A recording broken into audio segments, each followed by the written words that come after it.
And welcome back. EKG Clinical Vignettes Part 3. This is your high-yield review for COMLEX and USMLE.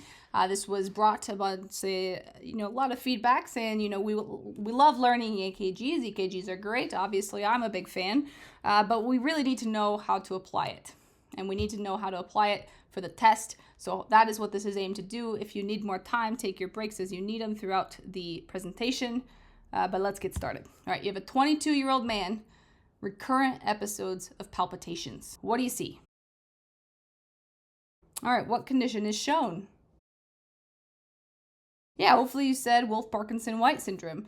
What is our classic with Wolff-Parkinson-White? That is our little delta slur right up here, our little delta wave, right? So we're gonna, like a little Nike whoosh signal up into the QRS complex. At first glance, you might be like, there's nothing wrong with this one either, okay? But remember, take your time, look at the different waveforms, look at your history here. You got recurrent episodes of palpitations, something's going weird. Our rhythm is regular, but we've got this little swoop, so our QRS is actually a little bit wider at the base here. Even though it looks narrow on top, it's a little bit wider down here, okay? We got the swoosh, just like the Nike swoosh, okay? So which medication should be avoided if this patient presents in tachyarrhythmia? Yeah, hopefully you said verapamil. Verapamil is an AV nodal blocker. So this can worsen conduction down the accessory pathway. Remember, we have an accessory pathway. It's basically bypassing the AV node, right? It's said, I don't need your normal path. I found my own way.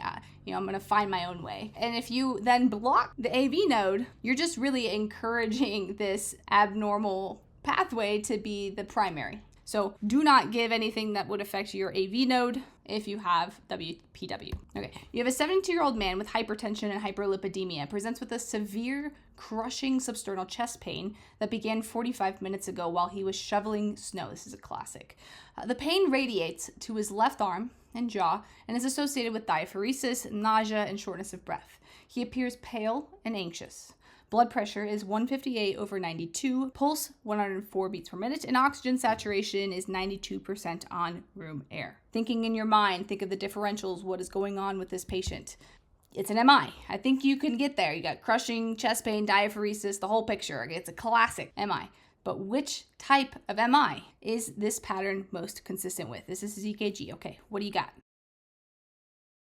Yeah, hopefully you said an anterior MI. If we look this guy here, okay, here's our QRS T wave kind of going on here. We see big old slur. This is like a tombstoning kind of event going on, right? Okay, these are your anterior V1, V2, V3, V4, anterior leads, anterior MI. Which artery is most likely occluded? Yeah, hopefully you said the left anterior descending. You got a 62-year-old man crushing chest pain. What do you see? Yeah, it's another MI, okay, but which type of MI is this pattern most consistent with?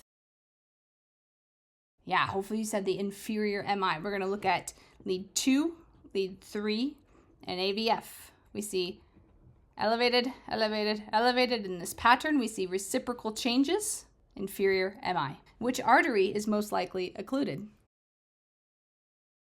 Yeah, your right coronary artery for an inferior MI. You have a 62-year-old man with a history of metastatic lung cancer, presents with progressive shortness of breath and hypotension. On exam, he has a jugular venous distension and muffled heart sounds. What do you see?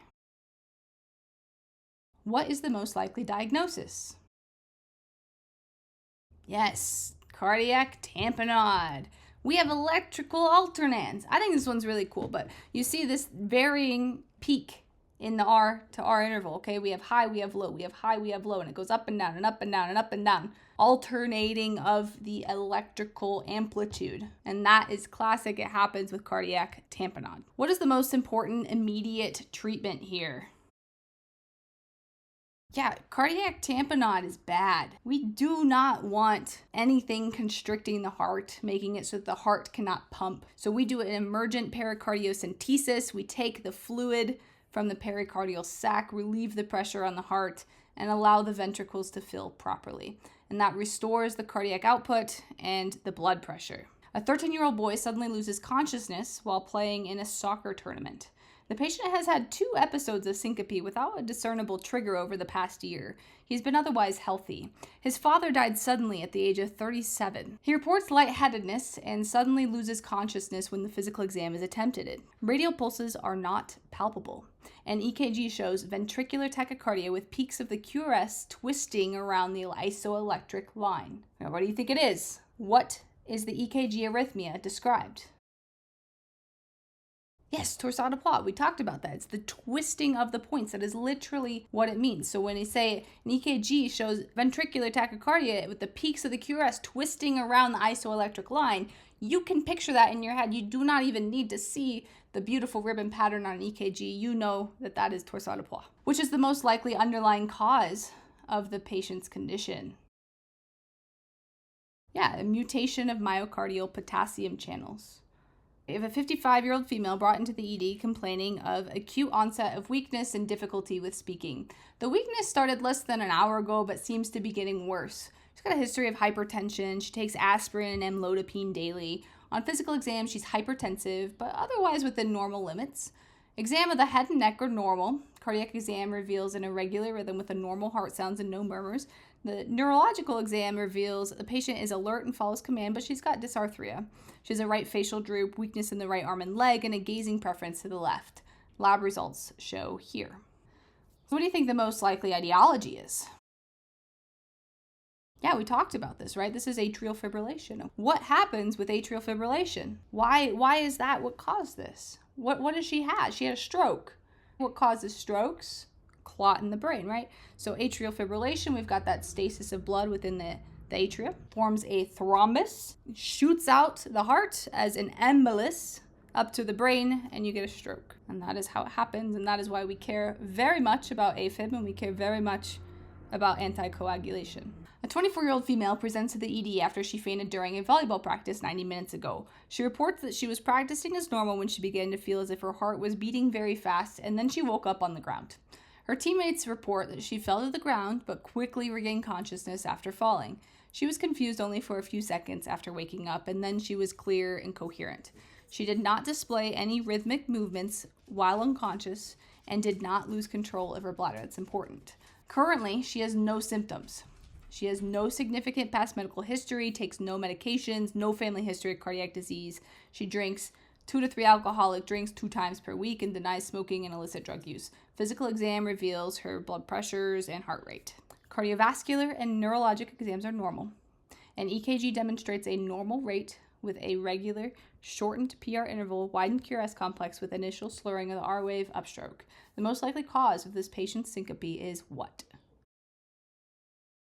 Yeah, Wolff-Parkinson-White syndrome. Remember that Nike swoosh? Little upstroke, okay? Initial slurring of the R wave upstroke is classic for Wolff-Parkinson-White. The other giveaways here, even if they hadn't give you, you should be thinking, right? If you've got a shortened PR interval and a widened QRS, remember your swoosh is going to start earlier. And so we're cutting out that little bit of an angle and we're getting a little swoosh right into it, right? So you're going to have a shortened PR interval and a widened QRS. So I want you, when you hear that, to be thinking already of WPW, but then your confirmation is the initial slurring of the R wave upstroke. And again, you do not need an EKG. You know this. You can visualize it in your mind and get the answer right. All right, and then our last one, what is the most common EKG finding in pulmonary embolism? If this isn't on your exam, I'm telling you, an attending, a preceptor, they're going to ask you this. They will ask you this and you will know the answer. Maybe not because of this moment with us, but you will know the answer and you will get it right and they will be very impressed with you, okay? What is the most common EKG finding in pulmonary embolism? Yes, it's sinus tachycardia. In our books, we always learn about the S1Q3T3 pattern, okay? But in practice, that is not the most common EKG finding in a PE, okay? But sinus tachycardia is. Just remember that, lock it away. I really hope this presentation helped you guys. Hopefully it's taking the clinical knowledge that you've learned about EKGs, about the different conditions that arise, and really translating that into what you need to know for test day, what you need to know out in practice and for life. EKGs are not big and scary, and you can master them. And I believe in you. And if you have any suggestions or want to see any in the future, let me know. Otherwise, best of luck on your exams. And until next time, signing off.